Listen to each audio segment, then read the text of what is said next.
ជំរាបសួរលោកគ្រូអ្នកគ្រូសួស្តីបងប្អូនសាស្ត្រសិស្សថ្នាក់ទី6ថ្ងៃនេះលោកគ្រូមកបន្តធ្វើលំហាត់ទៀតហើយនៅក្នុងអំណានយើងរួមគ្នាថែរក្សាបរិស្ថានបាទអញ្ចឹងអំណាននេះដែរគឺមានលំហាត់ដល់ទៅករហូតដល់ឆបាទលំហាត់មានច្រើនដែរ7លំហាត់អញ្ចឹងលំហាត់នេះគឺស្ថិតនៅក្នុងទំព័រទី57បាទតែឥឡូវនេះយើងចូលទៅធ្វើលំហាត់ករបស់យើងទាំងអស់គ្នាបាទលំហាត់កគេឲ្យយើង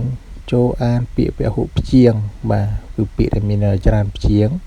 ពាក្យទី1គឺកសិដ្ឋានកសិដ្ឋានបាទទី2រុក្ខជាតិនិងទី3កសិករបាទលំហាត់ខវិញគឺគេឲ្យយើងចូលជ្រើសរើសពាក្យមួយដែលមានន័យដូចបាទន័យដូចនឹងពាក្យបាទមួយគឺកសិដ្ឋានបាទអញ្ចឹងពាក្យដែលមានន័យដូចនឹងកសិដ្ឋានគឺកន្លែងចិញ្ចឹមសត្វទី2គឺរុក្ខជាតិបាទអញ្ចឹងពាក្យដែលមានន័យដូចនឹងរុក្ខជាតិគឺដើមឈើហើយទី3កសិករពាក្យដែលមានន័យដូចនឹងកសិករមានថាអ្នកធ្វើស្រែចម្ការបាទតែឥឡូវនេះយើងបន្តចូលទៅលំហាត់កបាទលំហាត់កគឺគេឲ្យយើងចូលសរសេរពាក្យផ្ទុយនឹងពាក្យខាងក្រោមបាទសប្បាយចិត្តផ្ទុយនឹងកើតទុកបាទលឿនផ្ទុយនឹងយឺតយូរផ្ទុយនឹងឆាប់ក្រៀមក្រំផ្ទុយនឹងស្រស់ស្រាយកខ្វក់ផ្ទុយនឹងស្អាតហើយតិចតួចផ្ទុយនឹងច្រើនសន្ធឹកបាទលំហាត់ងបាទលោកសាលោកគ្រូរំលងលំហាត់ខដោយសារតែលោកគ្រូធ្លាប់ធ្វើពីមុនមកហើយបងប្អូនអាចចូលទៅរកបាននៅក្នុងវីដេអូដែលលោកគ្រូធ្លាប់បានផុស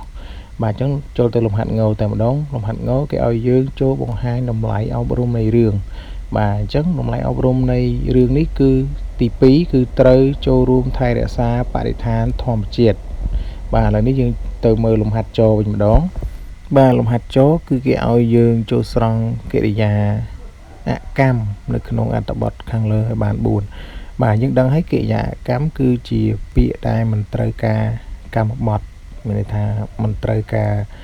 នាមកន្សំនាមឬសព្វនាមនៅខាងស្ដាំវាទេបាទអញ្ចឹងយើងស្រង់កិរិយាអកម្មគឺមានដូចជាទី1និយាយបាទទី2យំទី3កាប់និងទី4លូតលាស់បាទតែឥឡូវនេះយើងចូលទៅដល់លំហាត់ឆដែលជាលំហាត់ចុងក្រោយបាទលំហាត់ឆគេឲ្យយើងចូលស្រង់ព្រឹត្តិការណ៍នៃរឿងខាងលើតាមលំដាប់លំដោយរួចសរសេរដាក់ក្នុងសៀវភៅសរសេររបស់អ្នកបាទអញ្ចឹងចម្លើយគឺ